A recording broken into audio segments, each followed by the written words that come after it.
Nejde o to jenom vést dialog tedy se zástupci zaměstnavatelů a odborů, který je velmi důležitý, ale chceme také mluvit se zástupci profesních komor, které v České republice působí a hrají přirozeně velmi důležitou roli. Já jsem velmi rád a chtěl bych ještě jednou poděkovat panu prezidentu Kupkovi, který s touto myšlenkou přišel, za to, že se podařilo dnešní historické setkání tady na úřadu vlády zorganizovat. Já jsem měl možnost zúčastnit se první části diskuze, kterou jsme vedli, a musím říct, že pro vládu to bude velmi důležitá zpětná vazba i v příštích týdnech a měsících jejího fungování.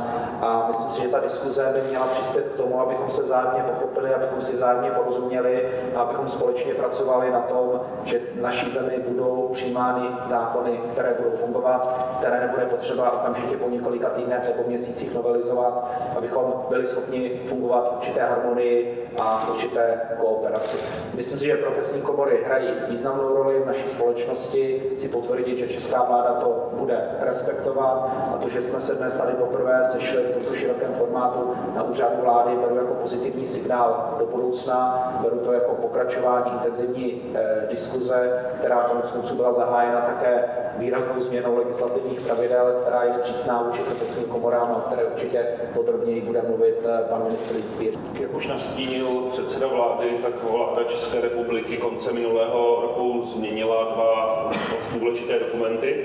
Jednak jsou to legislativní pravidla vlády, podle kterých rozšířila okruh připomínkových míst, která musí být povinně konzultována, povinně dotazována v rámci legislativního procesu. Jednak to byli sociální partneři, tedy zástupci zaměstnavatelů a zaměstnanců, a pak také další důležitá skupina, to jsou profesní komory, které jsou zřízeny ze zákona. Profesní komory musí být tedy dotazovány v rámci připomínkového řízení všude tam, kde návrh právního předpisu se týká právní regulace nebo oblasti jejich působnosti. Zároveň vláda změnila jednací řád Legislativní rady vlády a podle této změny jsou profesní komory, ale i další partneři vlády zváni na jednání Legislativní rady vlády všude tam, v případě komor, kde se návrh právního předpisu týká právní regulace příslušné komory. Dnešní schůzka slouží také k tomu, abychom se pobavili, jakým způsobem konkrétně bude ta změna pravidel naplňována, aby to bylo efektivní a aby tedy plně ten potenciál, který v této věci spatřujeme, byl využit. Dalším okruhem, kterému bychom se chtěli zabývat na dalším setkání, které se doufám uskuteční, tak je zajištění právní pomoci v České republice.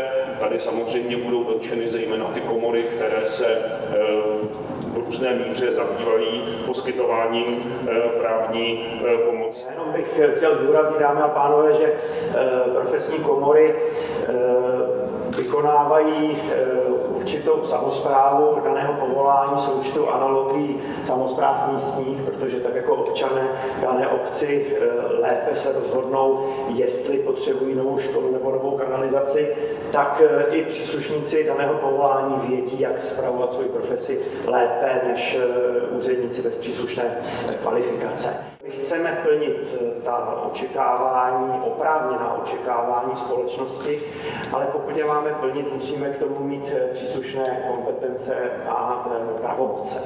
A doposud, myslím si, nebyl ze strany státu, ať už na centrální úrovni nebo na úrovni místních samospráv, ten odborný potenciál profesních komor dostatečně využíván. A já bych byl rád, aby ta dnešní schůzka byla signálem k tomu, že toto se mění a že prostě stát bude s komorami lépe spolupracovat. Legislativní vytvoření podmínek pro výkon těch povolání je to, co bylo předmětem našeho jednání a co bude, doufám, předmětem dalších jednání, protože správné nastavení těchto legislativních podmínek u jednotlivých profesí vede ke zvýšené ochraně spotřebitele, k bezpečnosti spotřebitele na trhu i, dejme tomu, k dalším souvisejícím dopadům, jako je například potlačování šedé ekonomiky, poskytování kvalifikovaných činností lidmi, kteří k tomu nemají kvalifikaci ani oprávnění, nikomu neodpovídají, nikomu nepodléhají a podobně.